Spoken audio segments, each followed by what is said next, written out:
Pushcast. I'm Oliver Heute, and by now you probably know that on this podcast we examine the forces that erupt to shatter the status quo. And few figures in history embody that explosive spirit more than Nat Turner. August 1831, in Southampton Country, Virginia, an enslaved preacher acted on divine visions. He launched a rebellion that left over 50 white people and scores of black people dead in its wake. It was the largest slave uprising in the United States until the outbreak of the Civil War. But to call it just a revolt might miss the point. In today's episode we will ask, who was Nat Turner? A man whose prophetic conviction forged not just a plan for escape, but a deliberate, shocking war against the institution of slavery itself by any means. We're joined today by Professor Gregory Downs, who has co-authored a landmark work, Nat Turner, Black Prophet, A Visionary History. He will take us behind the headlines of the day and help us to understand what made him tick and why is he still relevant today. Most importantly, I would also like to welcome my co-host and avid Nat Turner studioso, Dave Sloan. Hey mates, I don't think I've ever been called a studioso before, but here we are. We're talking about the Nat Turner Rebellion, which is a really pivotal moment in American history. The 1830s, which is halfway between the War of Independence and the Civil War. And you've done a lot of research leading up to this episode. There is quite a bit of literature out there, isn't there? Yeah, this is really, really well documented, and you'll find a lot of information on the internet and in mainstream media as well. But what I would encourage you to do is to read and be critical, because there are a lot of different interpretations and lenses that you can look at this incident through. And forming your own opinion is part of the fun. Yeah, and today we will speak with Professor Greg Downs, and he'll give us a clear, more of a religious view on the Nat Turner persona. So it's not much about racial politics, slavery per se, but it's the importance of religion in Nat's life and work. No, it's not a simple problem of slavery and blacks versus whites. There are some deep religion kind of mystery that underpins this one. Nat Turner sees himself as a prophet. He's held out as a bit of an eccentric. His view of the world is definitely unusual, not shielded and filtered. Yeah, really looking forward to learning from Greg Downs, who's definitely the preeminent expert at this particular event in history. And it's the most recent book, published last year, I think. And there's also a film that is 10 years old now, which we'll be referencing in the next hour or so. It's called Birth of a Nation. The main actor is Nate Parker. You might know him. Nat Turner is at the center of this film. Today's podcast episode is brought to you by Motorcycle Rental Melbourne, your ticket to an amazing adventure on two wheels across Australia. Motorcycle Rental Melbourne is your gateway for the most spectacular way to explore the fifth continent. Visit motorcyclerentalmelbourne.com.au to check out the fleet. Don't forget to mention podcast for a 10% discount on your next rental. Terms and conditions apply.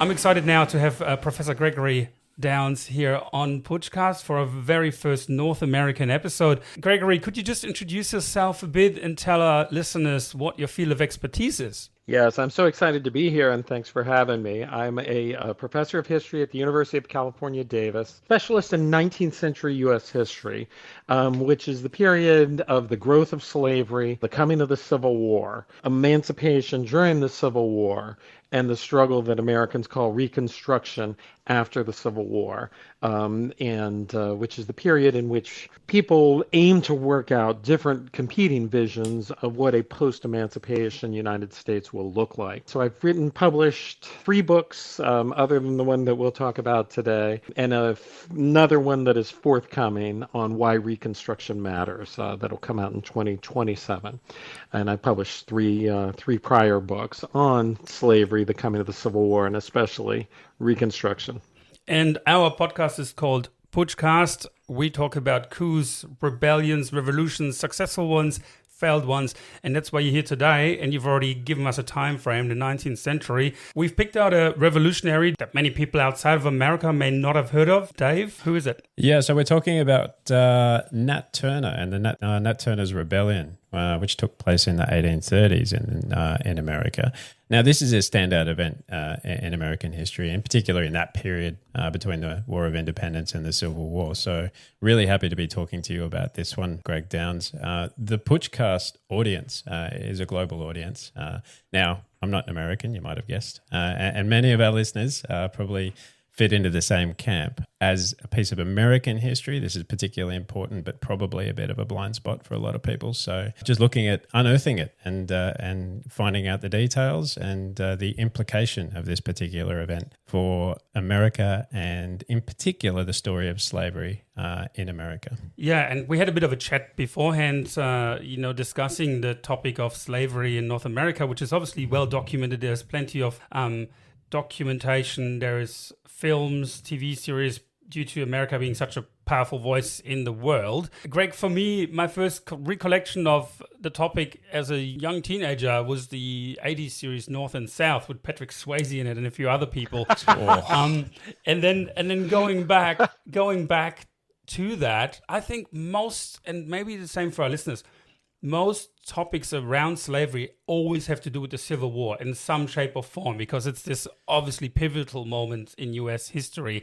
But today's topic is before that. And maybe you can give us a bit of a time frame of Nat Turner. What was his period that he lived in? So Nat was born in 1800, so he was the age of the century, and was born in a part of Virginia, which is the state that is one of the two states that straddles Washington, D.C., which was carved out of Virginia and Maryland, what we call the Upper South in the United States. But it was the center for a long time of American slavery. The plantations along the James River become the first site of large-scale Anglo-American slavery and what becomes the United States. And there had been prior enslavement by Spaniards and others in Florida and places like that. And then also becomes the centerpiece of the American Revolution, that a number of major leaders of the Revolution, George Washington, Thomas Jefferson, James Madison, are either residents on these plantations that are large-scale plantations along the James River, or children of people who had owned those plantations, who had themselves established plantations a little farther out. But over the course of the 1700s, many of the planters in that area burned through the land, as well as with population growth, there's pressure to expand slavery farther out. Some of that takes place in other states, including eventually to the Mississippi River and the major center of slavery there. Others go into what we call upcountry or Piedmont region, which are upriver from the areas of the James River that are straight down into the Chesapeake, and are generally a little less amenable to plantation agriculture because of the hills and the soil, and because it's harder to navigate smaller rivers in that area, but are still below what we call the fall line, the period where the river has its last major waterfall and working its way down from the Appalachian chain to the sea.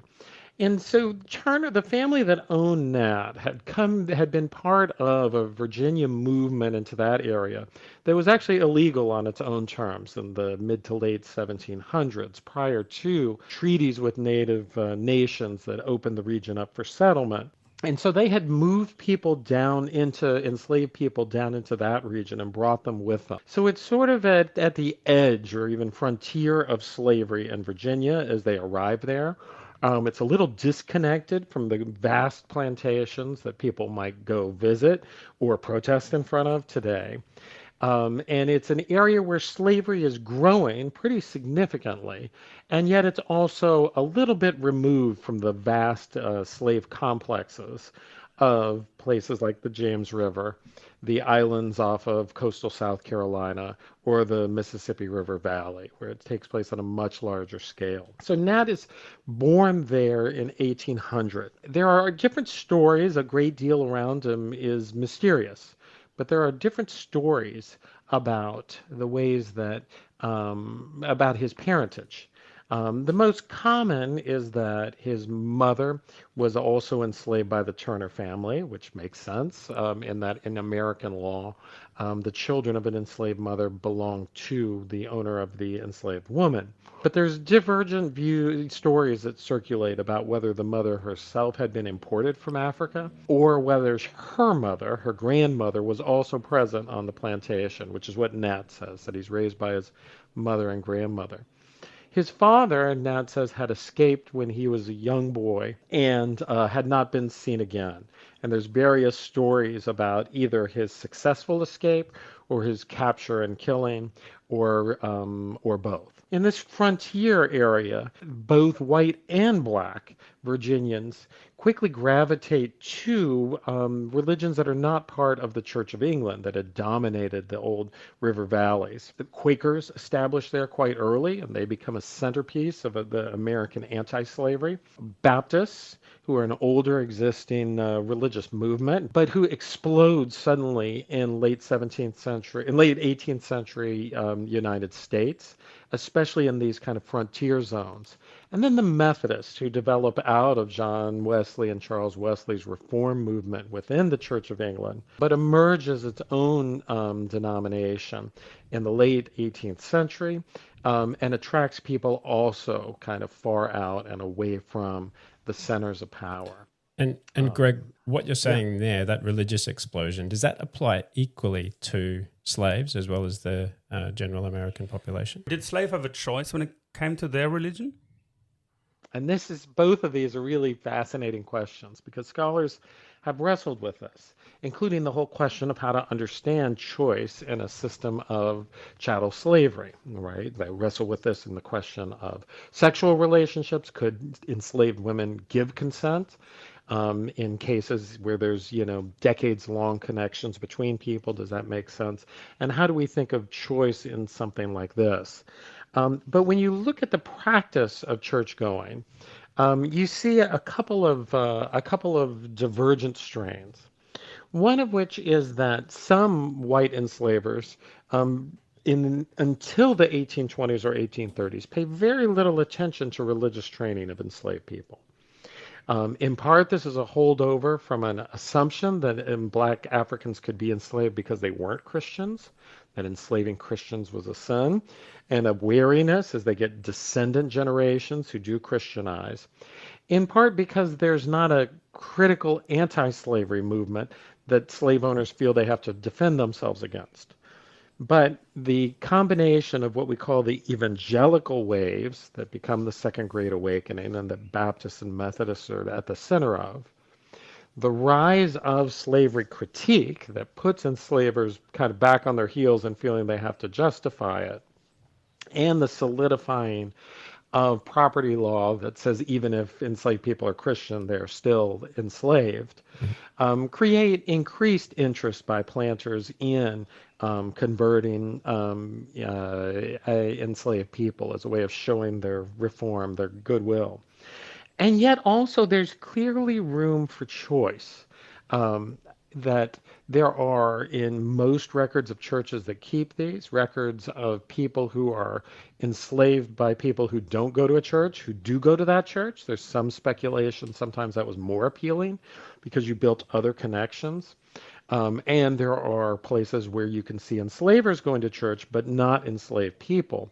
And so there is clearly some choice. Now, the Methodism they grow up in is quite different than what we might think of if there are Methodists, where you are now. And it's this world that Nat defines as kind of, along with the love from his mother and grandmother, as the central aspect of his raising.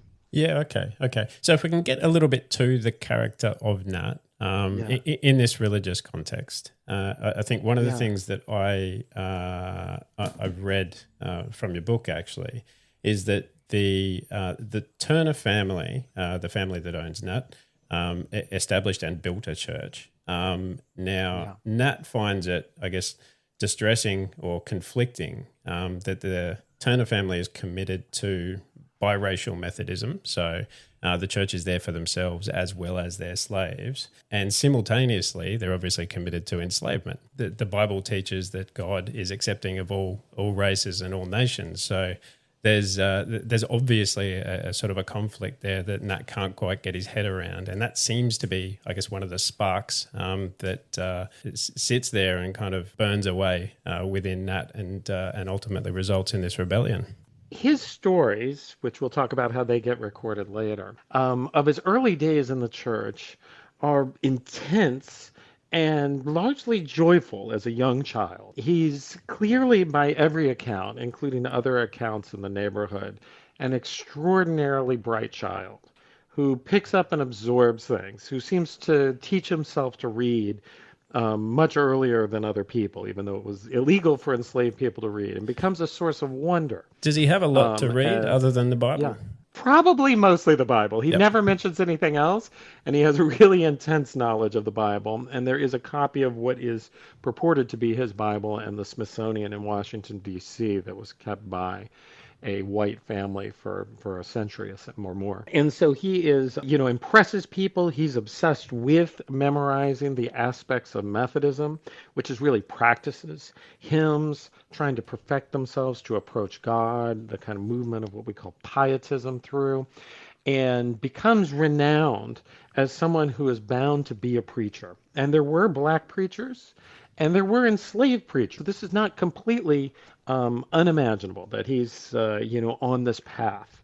And it's in this context that he describes that his mother and grandmother, who utilize the respect they're held within this larger prayer meeting, where black people certainly speak up about their prayers, and our participants start to suggest to people, doesn't Nat seem like he's not like other kids?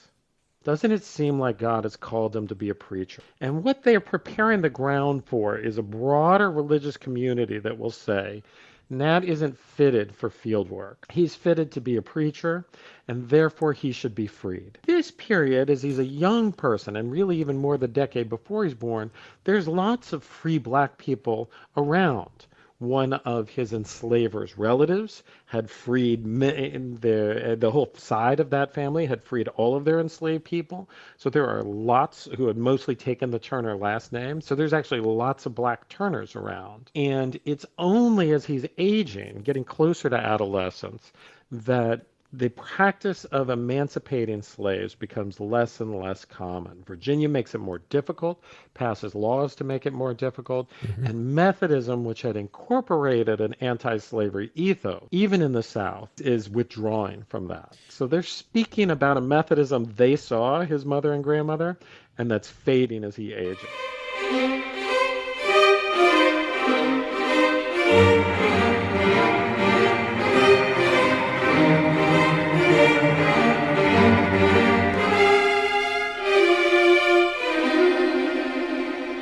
Gregory Downs, thank you for those first insights and the religious context here. That's, I think, really important to understand of how he grew up and what shaped his world. The Bible was certainly his main source of information.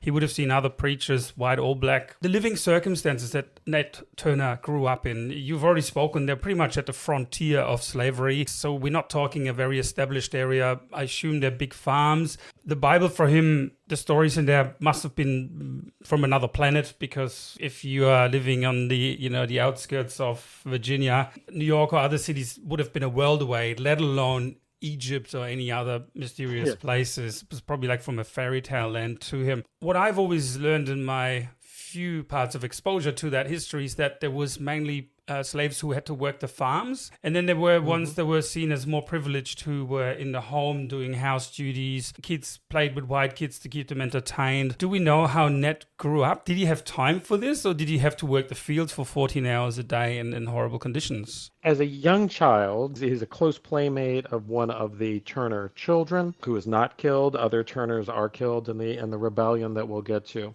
And he's clearly privileged. But a few things happen. As he becomes an adolescent, he is sent into the fields.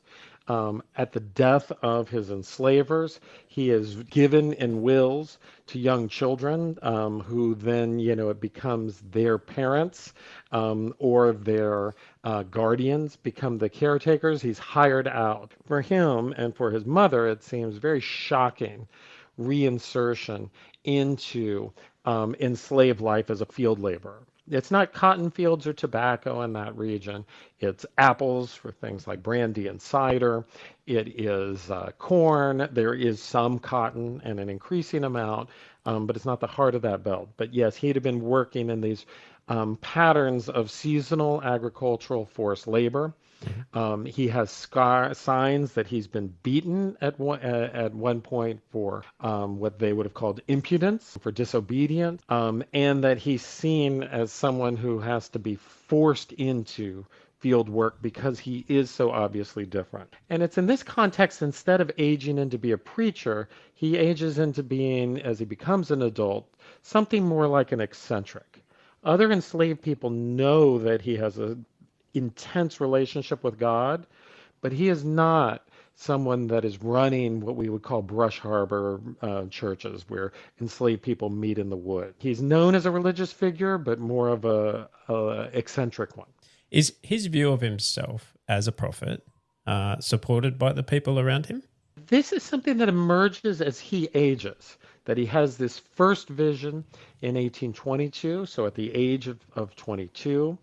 He runs away, maybe in fear. He doesn't say why. Then he comes back. Which is that shocks weird and dismays most of the other enslaved people who think he's a fool. Yep.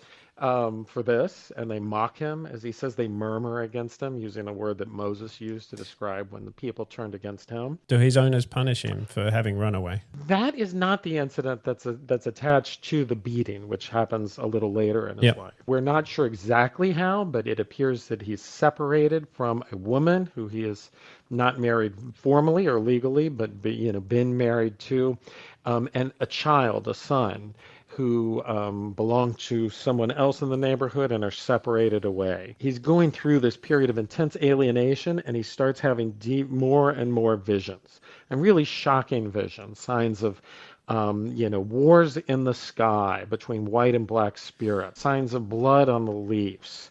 And then as he gets deeper into the 1820s, he hears God's voice repeating at first biblical verses, which is not in and of itself that unusual, but then other language, other words, which is, goes beyond, what normal would be considered normal in those contexts.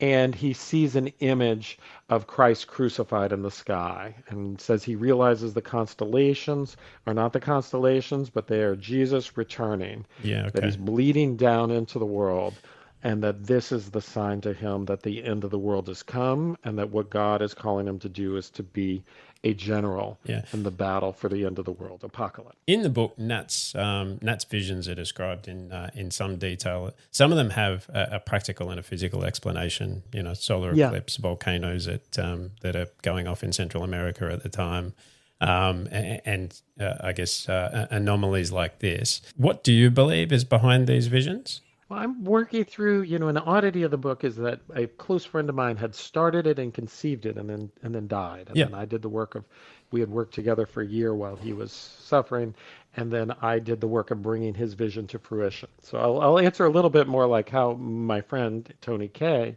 who was the originator of this, thought of it, because that's what I was trying to carry out. He was wary of the idea that some scholars have that we look for a correlative for every vision, for a simple reason. All of those things are true. There were eclipses on these days. There are other people who see them, and they don't, by and large, with maybe one exception, attach them to apocalyptic end times until the big eclipse at the end. In other words, if it was obvious that these things caused these visions, why didn't anyone else have them? Something different is happening for Nat. The other thing I think is that Nat would have believed they were real. That he was, deeply immersed in the lives of the prophets of the Old Testament or Hebrew Bible. He was aware of the things they saw, some which are well known in Christianity, the burning bush, others are, less so. And he would have believed that they were true. Getting beyond that he took it seriously and literally into, did he actually see something that an outsider would observe? That's probably beyond our scope as a historian. Yeah, I think what I'm really trying to understand is how the people around Nat and those that joined him in the rebellion saw him and his, I guess, declaration of being a prophet. Are they motivated purely by that? Do they believe in that to the degree that Nat does? Or are they slaves who are, I guess, seeking rebellion for obvious reasons? Opportunists, basically. Yep, and Nat is the the match that gets struck, that starts that. Some of both, and I'll talk just a little bit, hopefully fairly briefly, about these waves of people joining.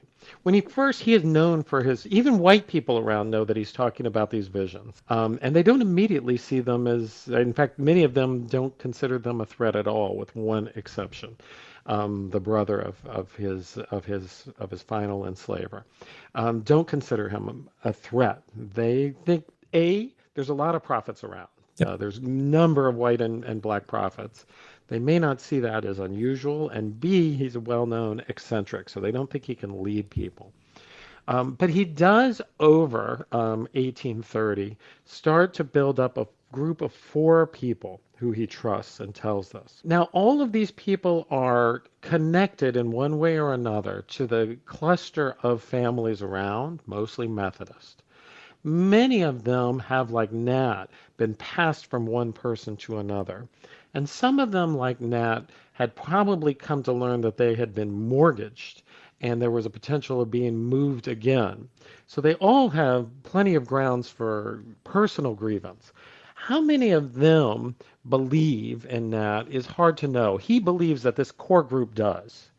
When they finally meet to plan the uprising, they bring a couple of other people, one of whom clearly does not want to join, but is coerced into joining, essentially. And then once they start moving, they are having people coming purely opportunistically, and then they are essentially drafting or coercing, forcing people to join them. How much the other people care or even after a while know that Nat is inspired by a prophecy is really impossible to say.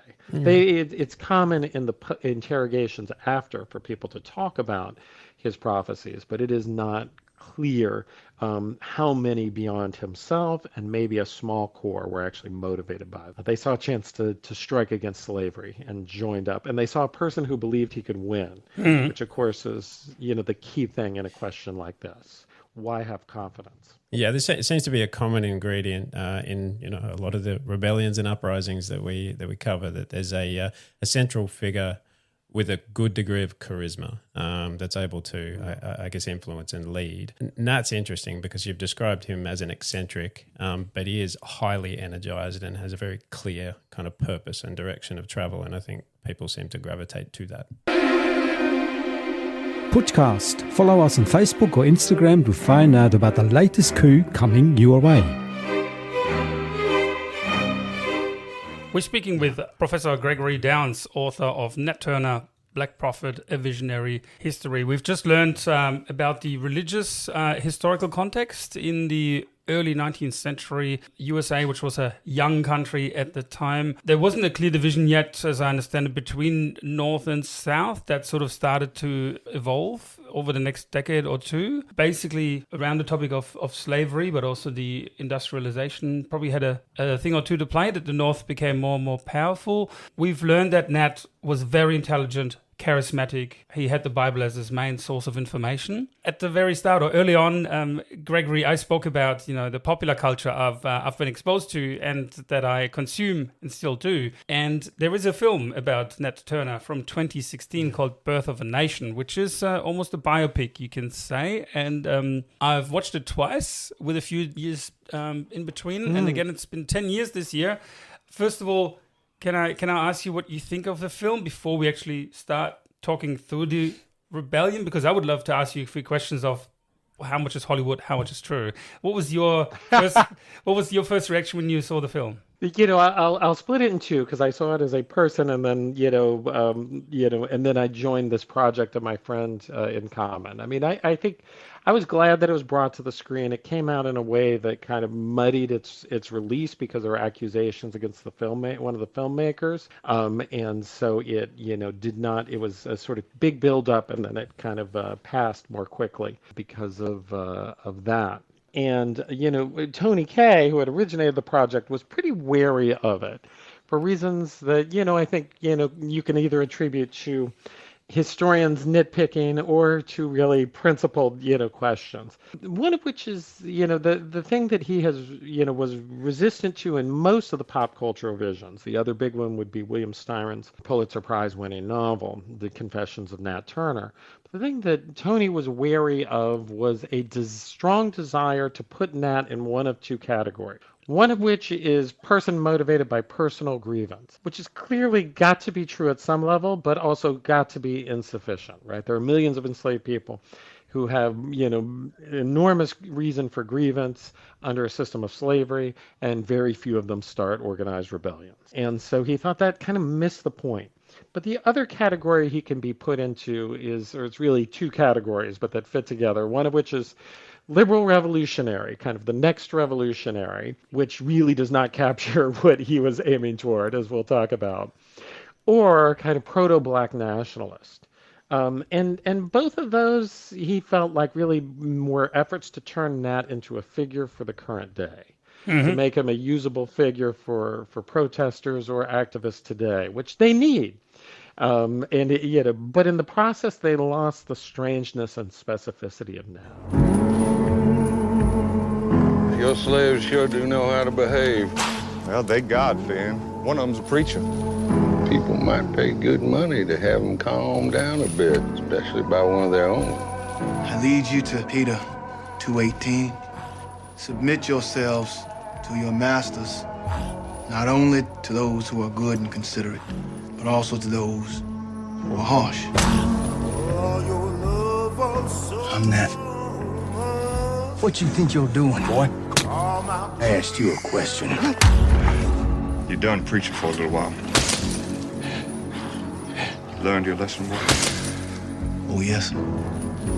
I've learned.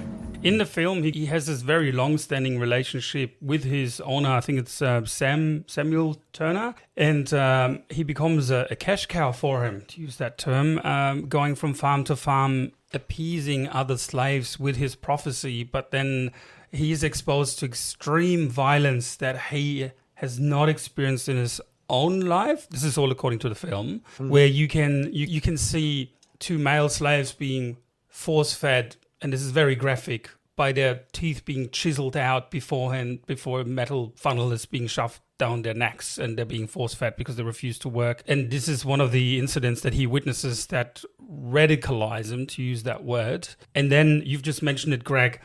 There is a moment where he baptizes a white man on the land, on the farm of his owner, which then is in the film the point of conflict, the first open point of conflict with his owner, and he takes it from there, and it leads to the rebellion. Is that what happened? Well, some element no one knows, and some element not really. He had been for the last several years of his life controlled by essentially guardians, as he's willed to younger heirs who are not of age, or to the control of widows who then marry other people.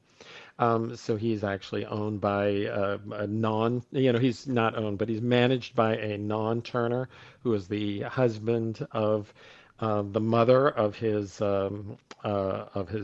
titular owner. And so the break with the direct Turner male adult supervision had been quite a bit earlier. He is hired out in that period, and certainly seems particularly upset about that. There's a record that other white people in the area know about this baptism, but and that he's mocked for it, but not brutalized for it. In terms of overall brutality, it's hard to imagine that there wasn't brutality of many kinds going on around him. And so any of that is plausibly true. And in a film where you want to show what slavery is, they're certainly, on firm ground and saying this is a part of slavery. It's also interesting that Nat never refers to that in his own words, or in the words remembered by recounted by others. Oh, that's really good to know. That so, as motivation. So there are historical examples for this. This definitely happened. If he was witness 100%. To it, we do not know. Okay. Yeah. Good to know. And he never refers to that as his motivation. Which is the key question of today's episode here. What was his motivation? Because it is all about revolutions, which he clearly, or rebellion, started. What was his initial motivation? Because we know he was religious all those years. He's probably witnessed violence many times over. Yes. He's had a tough life like everyone did in those days. But was there a spark like in the film where there is this, eruption of emotions between him and his owner? Was there a historical moment? What was the final spark in the powder keg here? The only answer we have is his answer, which is that it is God chastising him for having received these commands and not acted on them. And that God has sent him, not long prior, a claim that, the statement that the serpent has been unloosed and that it is time to act. And that he is risking God's punishment by not acting. And this is what he describes as the inciting event. It is true that there's rumors circulating around the neighborhood, accurate, that there's a danger of the people being held at some of these local plantations being broken up by a call in of a loan that they were collateral for. So that totally would make sense as a potential spark. His narrative is that he's motivated by this increasing fervor of his visions, connection of those with this eclipse that convinces him it is God's sign, as eclipse sometimes factors in the Bible, that it's God's sign to act. Our ancestors and unborn children rejoice. Are we dead? No. I say we are now alive, seeing through eyes that have been denied us since being born into the darkness of bondage. Stand with us, that your other captive brothers and sisters also know freedom. Stand that our children, for generations to come, will know that with the supernatural power of God, we straightened our backs against the works of the evil one. Stand with us. Nat Turner was born in 1800. He grew up, smart kid, learning a lot. The Bible is part of his reality. For an atheist listener out there, it'll be hard to understand, but this is what he lives, and he sees himself on the planet as part of God's domain, and things escalate. The next question for me is, when does he take up arms? Is there a time, a date, when the first bullet is fired, the first person is killed? Is there that moment in the Nat Turner rebellion? Yeah. So after the eclipse, after they move, he calls a time for what he calls his captains to meet. And they gather, they work out the plan. There are a couple of unexpected people there, the brother-in-law of one of his captains, etc. And there's debate about how to deal with them. He tells them what they're going to do. He leaves them alone while they drink. At midnight, they march to the house of the people who control him, the Travises. He breaks in and kills them, and then he goes across the way and kills her brother. This is what's the Francis family, a family that had married into the Turners. And they then gather people and force some to join and start marching. So he himself at this point hasn't killed anybody. He's conveyed a message that they are supposed to kill everyone, including young children. And this has been a thing that has tortured sympathetic readers of the Nat Rebellion, because, there's a lot of people who, are ready to sign up for a rebellion to change the way things are, and not to sign up for bashing infants' heads against chimneys. This is a really poignant point, I think, in this story. So there seems to be a directive to kill men, women, and children, and babies are included in that, and not just because they're in the way, but they seem to go out of their way to kill men, women, and children. Yes. At one point, they leave, realize they've forgotten, and they go back to kill someone, and they go back. So they actually slow their progress. What's behind that? And it is something that, we could get at from a couple of ways. I mean, people have talked about the culpability of all white people in a system of slavery, not just slave owners. There have people who've said this gets overstated because there are times when they ride by houses and he doesn't. There are times when he's moving in a direction and they pass people and they're like, should we go see attack those people. And he's like, leave them alone. We're going to this. So it's not true that like literally everybody dies. And Nat himself only kills one person at his own hand, though he calls in Will, who he calls the executioner, to kill people for him. I find that interesting. Nat's not much of a soldier himself, is he? No. And he's got this sword that's pretty weak and, yes, and ineffective. Symbolic. Yeah, he seems to be very much symbolic. Tony Kaye, who had conceived the project and was a friend of mine and a historian, and then was diagnosed with esophageal cancer and asked me to complete the project for him. So what he had conceived was the concept of harem warfare, which is the description of the way warfare is fought in parts of what Christians call the Old Testament or Hebrew Bible. And there, the most famous example would be Joshua and the Battle of Jericho, where people sometimes know the song. But these are stories in which God commands people as an act of prayer to go capture a city and kill everyone, including men, women, children, cattle. And it reads, in contemporary world as a kind of parable of settler conquest, like, and genocide, that you're clearing a land to create a space, for the chosen people. But it is spoken of as a holy obligation. People are criticized in the Bible when they don't follow through on it, and it is clear that especially in the book of Joshua and in some related books, that it's held up as the way to a kind of holy warfare. And it seems to be the best explanation for where that and its play out in the book of Revelation seem to be the best explanation for Nat. Now, possibly for some of the people in his band, it's revenge, because they are often at sites where some among them have either been enslaved or have friends and family enslaved. But for others, it's actually a problem. There are people who are willing to fight, but not to kill women and children. This is what makes Nat Turner such a challenging character in American history, isn't it? That he's not this clear-cut historical hero, fought for a just cause, which he did, but the methods he chose are very, even at the time, very, very controversial and unjust, I would just say, especially if it's violence directed at people who had nothing to do with slavery. And I think this explains the Hollywood interpretation, because there's a lot that's quite inconvenient about what is a really strong and powerful story. But the film shows it. So the film has some real gruesome scenes in it. How he almost hammers out his owner's heart, and there's many other scenes that are really violent. That's, I think, a lot of people would have left him, wouldn't they? Were there people breaking away from him, or did they follow him no matter what? There are definitely people breaking away. Some of them are people who've been coerced.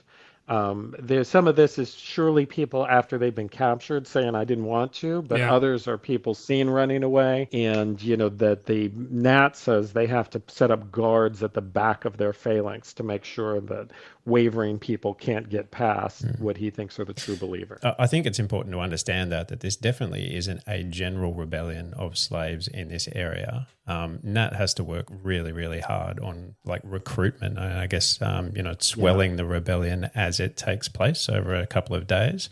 And in the end, what he's able to recruit at maximum about 40 people is what it gets to before they basically meet resistance and enormous retaliation from white militias. And he seems to have deliberately kept it very quiet. Other rebellions, had been spoken of. He says that he knows this. Possibly he's referring to an 1822 rumored rebellion in South Carolina attached to Denmark Vesey, a free black carpenter there, that also has religious motivation, but where black people come and tell whites that it's going to happen and leads to a mass inquisition. And so there's a strategic reason to keep it quiet and not be working so hard at recruitment beforehand. But he also seems here to have a sense that God will reveal to others that this is their mission. He does have that faith in that as I take one step, then the next step will sort of reveal itself. That seems to be his modus operandi. Is that accurate? That's right. He's very interested in what we might call tactics, how you fight once you're fighting. And he's very interested in staying in the back and being the general, saying, send people here, send a second charge. So he doesn't, expect that you win without trying. But his strategic thinking is more focused on one goal. And this is, probably has to do with a, historic, what anyone else would call a coincidence, which is the county seat of this county was at the time known as Jerusalem. It later gets its name changed, possibly because of the memory of the Turner Rebellion. And of course, Jerusalem is the site, both in the Hebrew Bible, stories of harem warfare, and in Revelation, of God's fulfillment of the kingdom. And so he's key strategic goal is get to Jerusalem, get to this county seat, which is just a few hundred people living in town, get to this county seat, capture it, and then God will bring the next stage in the end of the world in the second coming. Professor Greg Downs, could you just summarize in a few sentences for us the actual rebellion? So from start to finish with a few dates, numbers involved, and locations? So they move from house to house on their way to Jerusalem, but at one point they split into two groups, not seemingly by Nat's choice, but by demands of some other people who have joined up but want to rescue people that they're attached to and possibly take vengeance on, particular enslavers that they have particular grievances against. So those things are clearly shaping some of the others. He's somehow able to bring them back together, which itself is somewhat miraculous. But they're delayed. They get to near the path to the bridge over the river to Jerusalem. They would still have more miles to go. Their men insist on going in, seemingly against Nat's will, to go and to rescue people they know. While they're there, a group of white militia who have gathered overnight come from the town of Jerusalem. There's actually two different militias riding around trying to find him.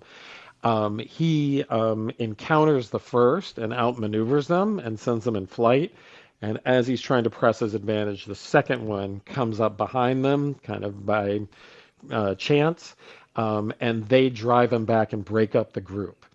Most people flee, and some are butchered down. Most people flee. He grabs a group and tries to make another roundabout way to Jerusalem. He realizes is blocked. They go to a large quarters of enslaved people and try and recruit and get ready the next morning. The next morning he goes to recruit at the plantation next door. There's a pitched battle that he loses. He goes with a couple of other people fleeing with him. They go to the woods and he tells them, go and search and tell everyone else to meet here. When they don't come back, he realizes they're not, and he goes into hiding, moving at one place. And so then there are this incredible spectacle where everyone else is killed or captured, except Nat. And wild stories start to spread. What happened, right? People are counting the dead. They're trying to figure out what happened. There's different people. There's people who think there are multiple groups. There's people, it takes months for people to really work out it's one group. The dead come to about 50, a little more than 50 white people or so in the area. And people are going out in searching expeditions, and also wild rumors are spreading that he's gotten to the north, that he's gotten to Canada, that he's gone south to get more people, that he started rebellions in North Carolina. And as he's week after week hiding out, we don't know that much of what he does. He says that he never turns to the local enslaved people for help because he doesn't want, one, to endanger them, or two, to be turned in by them. It's a bit late. It's a bit late by then, isn't it? Like now, all of a sudden, he starts worried about the people that he is trying to send to the certain deaths. And so there is no final big showdown battle as in the film.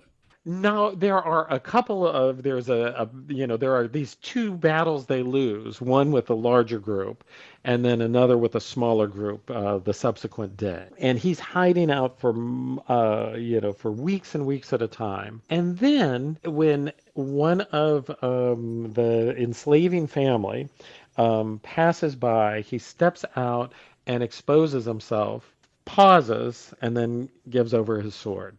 And he surrenders. So he hands himself in after several weeks. We don't know exactly why then. Is it that person? Is it his belief that it's his only way to get to Jerusalem and his hope that once he's conveyed there, if he doesn't get killed, God will still be an instrument? And he's taken, people start firing guns as he's brought in celebration. There's a story This that is people white tried to people, I attack assume. him. White people are celebrating. Yes. There's a story of a black woman who comes up and the mother of one of the black people killed in the rebellion comes up and smacks him and curses him for, leading to the death of her son. Plausible, but we don't know for sure it happens. There's a story that some white people try and kill him and that other whites fight them off. Plausible, but then other people say no. And as he's taken these miles in, he tells people over and over, I saw prophecies. God told me to do this. And so they're all hearing it. They take him in. He's put in jail. At this point, there have been the executions of a number and the exile of a number of people who participated to different degrees. So he's the last person outstanding, but there are a few other people awaiting trial, especially a couple of free black people who get swept up in it and who have a separate criminal process. So a local lawyer, he's assigned to one lawyer, a different local lawyer who had represented other of the rebels, comes to see him and asks if he can interview him. And over 3 days, they conduct long interviews that the white lawyer writes down. Himself had been an enslaver, now on hard times, writes down. And this is what purports to be, with some narrative interludes by the white lawyer, the narrative of Nat Turner. And what not all of the claims about his motivation are based on it, but the most intricate ones are. And this becomes the Confessions? Yes. He attends the trial, this lawyer. The trial is not that long, though there is, the sort of evidence of a procedure and a full jury. Nat, at that point, says something like he doesn't see himself as guilty, presumably because he's acting in God's will. And that, says by some accounts something like, I've already told this white lawyer what has what transpired, though not everyone says so. He's sentenced to be hung. Yep. The lawyer leaves before the hanging and rushes to get it published because he's afraid surely other people will. He does pretty well with that book, doesn't he? Immediate bestseller. He doesn't end up wealthy. He's sort of begging for a political job. In the 1840s. So it's not clear if he made a lot of money and then lost it, or if in a world without copyright, he made money there was, without any enforcement of copyright, it got pirated immediately. And so it became certainly a huge production. He was hoping to make a lot of money from it. It's hard to know. He was an atheist, by the way, which also puts an interesting light his interest in the religious connotations. Yeah. Nat is hung in the town square, right outside the courthouse. We don't know a lot. There are different stories that circulate among black Virginians about what happens, some of which are clearly mythic. Then there's a sort of incredibly gruesome set of stories about what happens to his body, which focus on its desecration of his skull being, kept by people, of other things, of his butt flesh being melted into fat, of people keeping his skin and turning it into lampshades. Certainly there's no doubt that there's some, ritual kind of desecration of him. But, knowing exactly what parts did everything that white Virginians later pointed to as a family relic actually connect to him, or were they associating him with some, things they had with things like this is hard to know. A horrific part of American history there. And just looking back at it now, almost 200 years later, I know the British abolished slavery only a few years after the Nat Turner rebellion. I'm sure that was not related, but I'm sure word traveled fast. What was the implications of the rebellion? Did it improve the life of slaves, or did he achieve the opposite? So there's a moment where a omniscient person could have thought he had achieved what he wanted, which is in the aftermath. A member of the Randolph family, which is family tied to Thomas Jefferson, starts to say to other aristocratic Virginians, My wife wants to move to Ohio. Like, she thinks this is no place. White people are not going to be able to survive under slavery. She's clearly more bothered by the murder of white people than enslavement. And he starts talking up, and a proposal actually develops, a couple of different proposals. And the governor actually says we need to do what he thinks of as a sensible plan to put Virginia on a path to end slavery. He calls a secret session. Because of the Nat Rebellion, they consider different plans, all of which are about saving white Virginians from the problems of running slavery. So there are things like long-term gradual emancipation with forced exile of free black people away, and very long, slow, management. They don't pass, but there is significant, discussion of them and support for them. This turns out to be the last time a southern state seriously debates ending slavery. And that thing you said early on, that the sectional difference is emerging. Well, many northern states, all northern states except for Vermont at the time of the American founding, had slavery. And in many states it had either faded away or been legislated against or been, stricken down by courts. And so it's going. And there's real reason to think, you know what, if Pennsylvania is going to get rid of slavery and New Jersey and New York, it's going to be Maryland and then Virginia. Why stop here? Why not? Like, it didn't, there were lots of slaves in New Jersey, right? Like, why not? And yet instead the line is drawn. And even Delaware, which has very few, never seriously considers emancipation. So this turning point in a really bleak way. What the legislature does in Virginia is they legislate against black preachers, black literacy, black mobility. And many states pass a series of laws saying the problem is black preachers. That's odd since Nat wasn't even a preacher in those terms, right? And then Methodists start denying licenses to black preachers, which actually causes an uproar among some white Methodists who are like, the whole point of this is we decentralize power. We can say who is licensed. And so there's a real, crackdown, a belief that preachers are, at the heart of the problem of managing slavery. And so a push to force planters to pay to have imported preachers brought in to preach to black people so they can control the message. Obey your masters. Thank you very much for your time. We have run out of time, Greg. This is a topic we could talk about, David, for many, many more hours, I think. And you've read the book yourself. Please pick it up as well if you can. Nat Turner, Black Prophet, A Visionary History. Greg, we will speak again. I'm sure there are other revolutionaries in the 19th century USA. We want to thank you for your time. Is there one last personal comment you have on the topic of Nat Turner? What is your personal view? I mean, as a historian, I wrestle less with my personal view and more about what it tells us to pay attention to. And to me, for people interested in rebellions and revolutions, it reminds us they can have unlikely sources. And they can attract wide ranges of people motivated, some opportunistically, some in very different ways. And I think it's very easy, a lot of people, for highly educated, self-conscious revolutionaries to think the only, way a revolution happens is if there's more and more highly educated, self-conscious revolutionaries.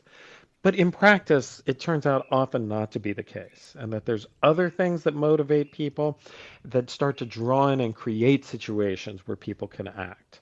And so I think just that attentiveness to the different aspects of culture that can be useful in making a case against the status of reality today, what seems like reality today, is something that anybody trying to create change through whatever mechanism is well advised to pay attention to, not to try and impose the vision they've learned, but to listen and learn about the way things that are out there in the culture that can be utilized and turned toward those ends.